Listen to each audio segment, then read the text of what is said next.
Huey Long, a socialist demagogue during the age of the New Deal, was one of the most flamboyant politicians in early 20th century America. Aside from his choice in style, which often included vibrant suits and bizarre patterned ties, his attitude was exuberant and animated. As he rose into the political scene during the 1920s and 30s, he dubbed himself the Kingfish, claiming he was a little fish in Washington, but a kingfish in Louisiana. To his supporters, he was a champion of the downtrodden, who taxed the rich in order to provide a decent standard of living to all Americans. But to his detractors, he was a buffoon, a corrupt demagogue, or even worse, a potential dictator who used bribery, blackmail, and strong-arm tactics to get his way. Huey Long, while following his political ambitions, took a stand against the establishment, passionately opposing big business and the traditional system of government. In 1893, in Wynn Parish, Louisiana, a region heavily influenced by the populist movement just prior to World War I, Huey Long was born to a middle-class family on a large farm.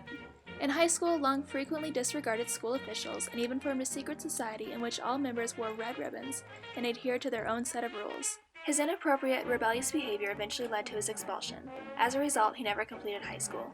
In 1915, after being wed to Rose McConnell, Long attended Tulane University in New Orleans to study law. After receiving only 1 year of education, but still fostering what he believed to be sufficient knowledge of the subject, Long petitioned the Chief Justice of Louisiana Supreme Court to take the bar exam early. On May 15, 1915, Long took the bar exam and passed with flying colors.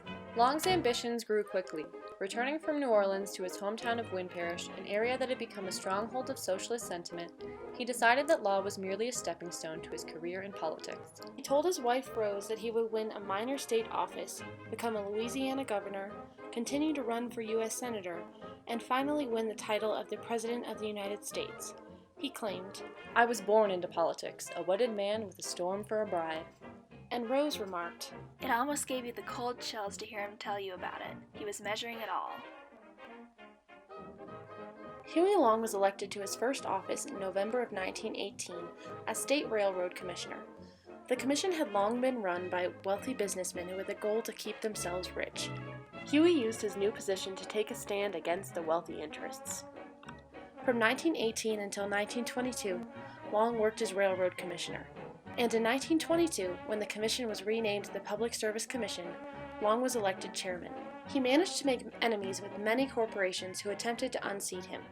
All the while, Long struggled to keep his law firm afloat. Business was slow, but Long worked hard to battle the established corporations and monopolies, especially Standard Oil. He also fought against utility rate increases. While he was chairman of the Public Service Commission, he sued the Cumberland Telephone Company because of an unjust 20% rate increase, and this case went all the way to the Supreme Court. Huey Long won the case, and it was then that his political prowess was established. In 1924, Huey Long took the next step in his political career and ran for governor of Louisiana. He was unsuccessful due to a lack of organization and support and a wealth of opposition. Through the experience of losing the campaign, Long learned many things. He spent the next 4 years driving through Louisiana, day in and day out, giving speeches, meeting people, and garnering support. One of his good friends claimed that Long went everywhere and met everyone. His confidence was growing, and he wasn't going to let anything stop him. He said, "I used to get things done by saying please. Now I dynamite him out of my path."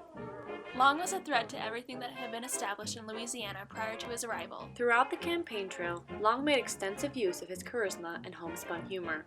Every single audience received a different speech because he knew exactly what to say to every locale. He promised the people better roads, better education, and free bridges.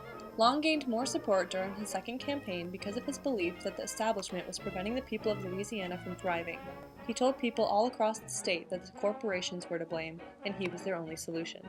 In July of 1927, former Louisiana governors John Parker, Ruffin Pleasant, and J.Y. Sanders, all of whom fostered conservative sentiment, gathered in Alexandria, Louisiana to pick a gubernatorial candidate. After extensive debate, they chose Riley Joe Wilson, a man who favored the establishment and disagreed with Long on nearly every count. The following month, Huey Long announced his official candidacy for governor. That night, Long attacked the debauchery of traditional politics in Louisiana. He was disgusted by the fact that 65% of the people owned less than 5% of the wealth. All the state political leaders saw Long as a threat to their entrenched power and worked with everything they had to prevent him from winning the governorship. They were ultimately unsuccessful. On May 21st of 1928, the Kingfish was inaugurated as governor of Louisiana. On May 22nd, Huey Long began all the work he had been promising. He started by targeting the Highway Commission, the State Board of Health, the Hospital Board, and the Orleans Parish Levy Board. He removed every major and minor employee whose job he controlled, and took control of every state board and commission that he possibly could. Every one of his foes realized quickly that the Kingfish would either ignore or rewrite any rule that got in the way of his political agenda. Every former government employee or agency was a testament to the establishment that Long was working so hard to defeat, and they had to go. One evening, Long barged into the middle of a Senate committee hearing, and the senators decided that they had had enough of his meddling. One irritated senator threw a copy of the Louisiana Constitution at his head, shouting, "Maybe you've heard of this book." Long picked it up, read the title, threw it back, and said, "I'm the Constitution now." He would not adhere to the former rules of the Louisiana government. He believed it was solely his duty to remove the corruption that was overflowing in Louisiana. The work that Huey Long did throughout his first year as governor led to his impeachment in 1929. When Long tried to impose a 5-cent barrel tax on the production of refined oil, Standard Oil worked to have Long convicted on a variety of charges. He was impeached in the House, but the Senate did not follow through on the conviction. In 1930, Huey Long was elected as one of Louisiana's U.S. senators. He was not ready to give up his governorship, however, and stayed on as governor for 9 more months. By the end of his gubernatorial term, he had organized the paving of nearly 3,000 miles of road, built 100 bridges throughout the state, and put millions of dollars into the construction of medical and educational facilities. In 1932, Long took his radical plans to the Senate. At the beginning of his term, he attacked the wealthiest families in the United States and charged them with hoarding all of the nation's wealth. He accused both parties of selling out to big business and allowing the 12 wealthiest men in the nation to control government. It was in 1934 that he came out with his Share Our Wealth programs, designed to provide every person with enough money to live decently and enjoy opportunity. That America will become a land sharing the fruits of the land, not for the favored few, not to satisfy greed, but that all may live in a land in which the Lord has provided an abundance sufficient for the luxury and convenience of the people in general, I think. He was disgusted by President Roosevelt's New Deal, which he felt would ultimately do nothing for the American people. He had initially supported FDR's presidency, but in the end, he found that the president was supporting what he claimed to be the myopic, conservative establishment. Long suggested radical socialist programs that would tax people with over $8 million by 100%. He wanted every single household to have a minimum yearly income of $2,500. His programs did not gain enough traction in the Senate, so in 1935 he announced his plans to run for president the following year. Suddenly, on September 8, 1935, the Kingfish's rising political career came to a jarring halt. Long was visiting Baton Rouge to push bills through the Louisiana legislature when Dr. Carl Weiss shot Huey Long. He died in the hospital 30 hours later on September 10th after doctors were unable to stop the bleeding. Huey Long's funeral took place on September 12th in the gardens at the front of the Louisiana Capitol building. Flower memorials covered 3 acres of the land, and the funeral drew a crowd of roughly 200,000 mourners. Had he not been assassinated, the Kingfish likely would have continued as a major force in politics. There are conflicting opinions regarding whether Long would have lived up to the danger that FDR described and won the presidency. Even if he had not gone on to win, he would have likely played a role in shaping the fragile politics of the Great Depression. The popularity and support that he had gained in his campaign for the White House would have brought him the attention he needed to push his ideology. Desperate for a way to secure the American economy, it's possible that Long could have swayed the legislature toward more socialist policies.